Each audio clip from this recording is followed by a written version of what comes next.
Hi, so good morning to everyone.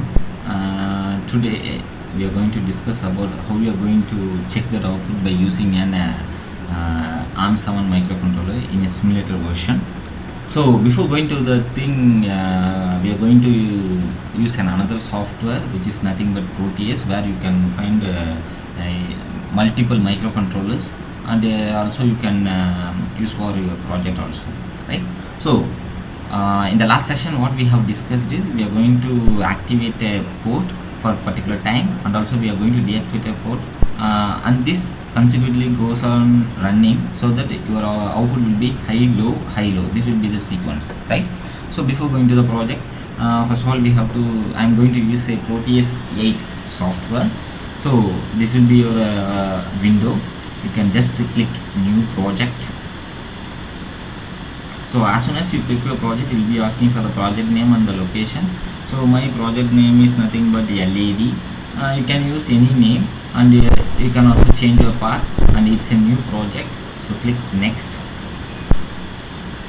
It will be asking for the types, what template you have used. You can use your default template, and I'm not going to use any PCB layout, so don't create any PCB layout. So this is no firmware project is you are going to once you will be having a workspace, you have to select the components one by one.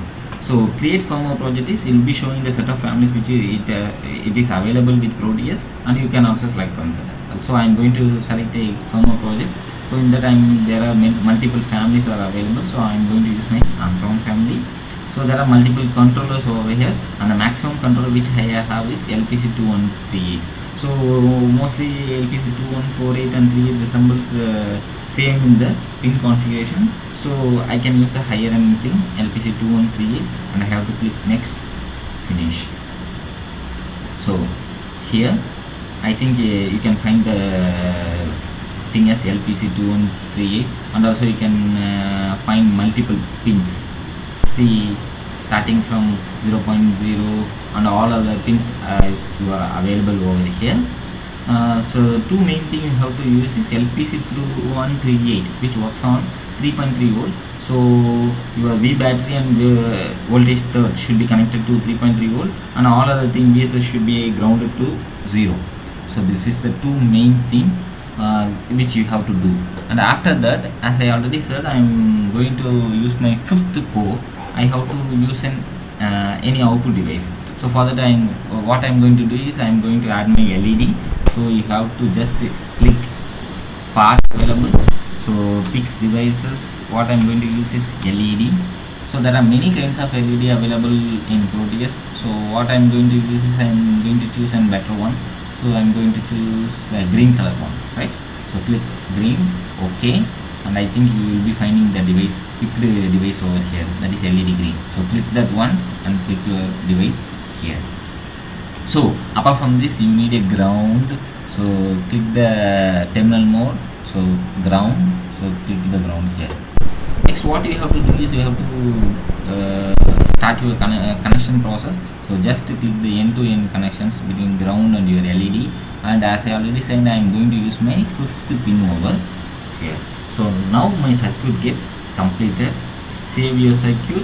So once you have saved, what you have to do is, it is a simple controller and a port device. It does not have any program that has been dumped into this controller defaultly. So what you have to do is you have to convert your embedded C language, which we have discussed in our last session, into machine level language, and by using that we have to run and see this. So you can see that your program file is nothing but your machine level language, that is this will be founding as an empty one here. So what you have to do is you have to select from the path. So before going to the path, what we have to do is we have to see the location, that is my program is on desktop, new folder, led.c. So I have to do some process to convert my create a hexa file, that is machine level file. So configure flash tools. First thing is you have to click your item, that should be no limit, and your output. This is the one important major thing, that the initially will be under unclicked version. You have to click create hexa file.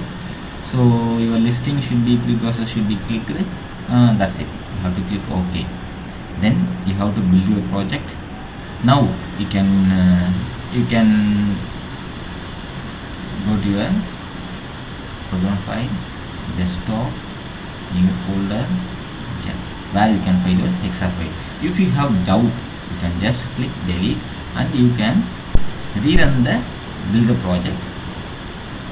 Once it is completed, you can check, yeah, it has been generating the hex file. Click the hexa file, click open. Now click OK. Now my controller is been uploaded with the hexa file. So once this all the thing is completed, what you have to do is you have to save the thing and you have to play. Now you can see that the green color LED is glowing for a particular time period and it gets off, right? The same thing what I am going to do is I am going to convert my, just reduce my time period to 500. Already is 5 lakh, so I am going to reduce the delay to, then again I am going to play my project. Now you can see the difference, on off, right? So the time has been reduced.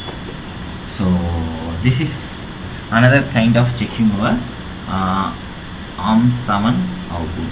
So in the last session we have discussed about checking your output using the general peripheral interface and also by analyzing window, and this session we have discussed by using a default controller by using that file. So hope you enjoyed this session.